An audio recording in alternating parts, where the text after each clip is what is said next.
उपेन्द्र भंज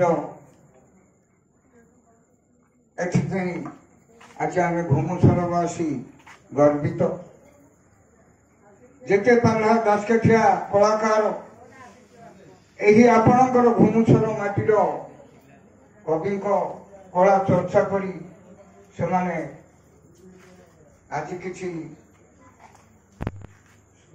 ना अर्जित आउ आज जो कोरडावाड़ी गाँ एटा आपण जानती मो गुरुद्वार आउ ये कोरडावाड़ी ही मो परिचय तैयार होइछि। मो बापा दीनबंधु त्रिपाठी आमर गाँ धराकोट जगन्नाथपुर शासन मोर पिउसा आपण को गाँ लोक जे कि कृष्ण सतपथी से मो बापा उनको गुरु थिले। तांकर मझिया भाई नारायण सतपथी कनिष्ठ भाई रामचंद्र जे कि पंडुलु अजा। मो बापा जो विद्याटी नहीं थिले से कम नाही। आज यही कोरडावाड़ी विद्या आज सारा भारत वर्ष रे आलोचना हवा को गलानी जो आज आम पूर्णानंद परिवार गठन करछु। ए गाँव रे अनेक विज्ञ माने गुरुजन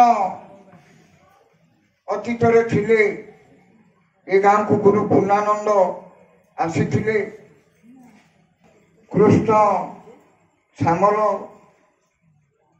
आउ बाकी थिले प्राणकृष्ण जेना घन जेना मु जहा से तो देखनी।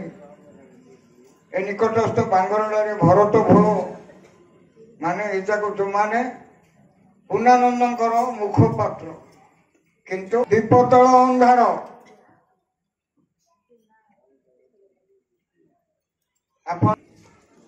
आपणकर कि जाति ओडिया केबे भाविच ओडिया बोली गोटे जाति ता जाति गौरव जोगु आम देशर ना आम राज्यर ना हला ओडिशा। अच्छा ओडिया बोले कौन ये कौन नहीं मंत्र जाक भितर श्रेष्ठ मंत्र हला ओंकार आह्वान भितर बड़ शब्द हला ओ डी आ किए वीर जे पराक्रमी किए पराक्रमी जा पाखरे धर्म न्याय थाए आउ से भलिया वीर पुरुषटीए कलिर शेष अध्याय जन्म नेले आपणक ओडिया वंश रे जे कि गुरु पूर्णानंद स्कूल को जाई नथिले पाठ पढ़ी नथिले मेते तेते ताटिया टंगड़ा कहउथिले जाऊ कंजी खाउथिले आउ टीप मरउथिले से आज आमर गुरु अच्युतानंद रामानंद श्यामानंद एमिति केते महापुरुष अभिराम परमहंस अलेख एमिति केते गीत भागवत केते आमर नृसिंह पुराण तैयार है मात्र को ए पर्यंत आजिकार तत्वार्थ आमको गोचर नथिला।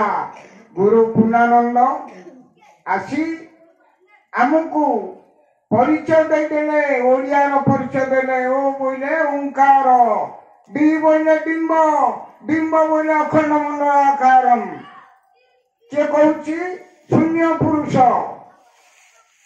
से आम समस्ते आसीचे सी ब्रह्म विद्या ब्रह्म ज्ञान आज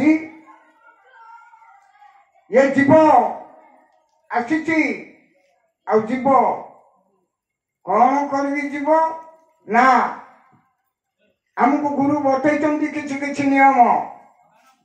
आज गोटे नृसिंह पुराण गोटे श्लोकार्थ अच्छे आलोचना करवा।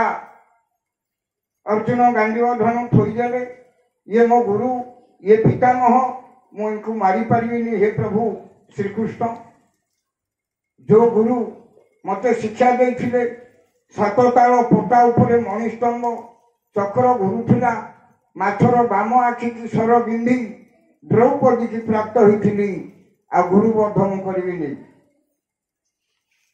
सेतेबेले अर्जुन को कृष्ण अष्टादश माने 18 अध्याय कही कही गले।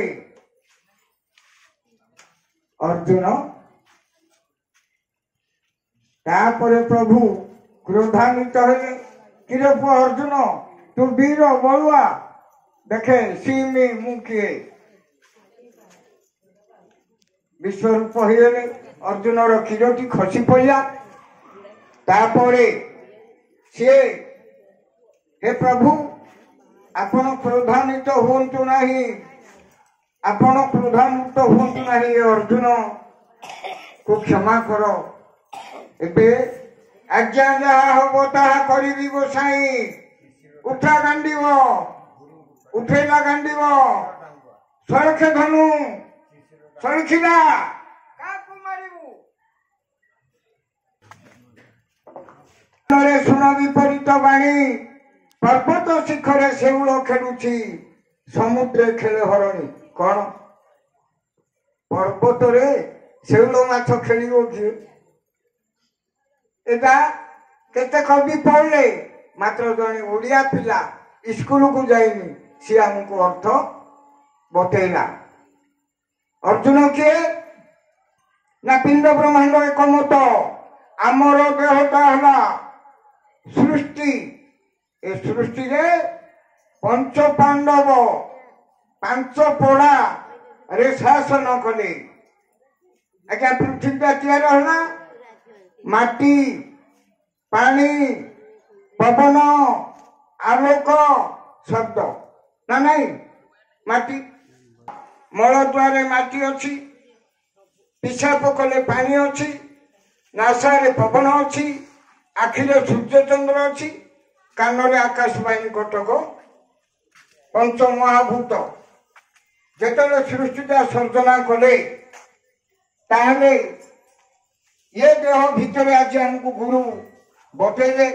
कौन बतेले? किए गीता पढ़ा, किए मंदिर दर्शन कला, किए तीर्थ व्रत कला। गुरु हमको बतेले अर्जुन रे ये देहटा है पंच पड़ा। पंच पड़ा जेते बेले कृष्ण दुर्योधन को पौड़ा मागी गले, तांके 14 वर्ष वनवास कले, एते कष्ट पड़े, एते कष्ट पड़े, तांको 5टा दान दियो ना। हाँ ना दबा शंकुनी कहूची भणजा क्या कहूँ देवी बोली, ये पूरा बलि द्वार रे एड़िकी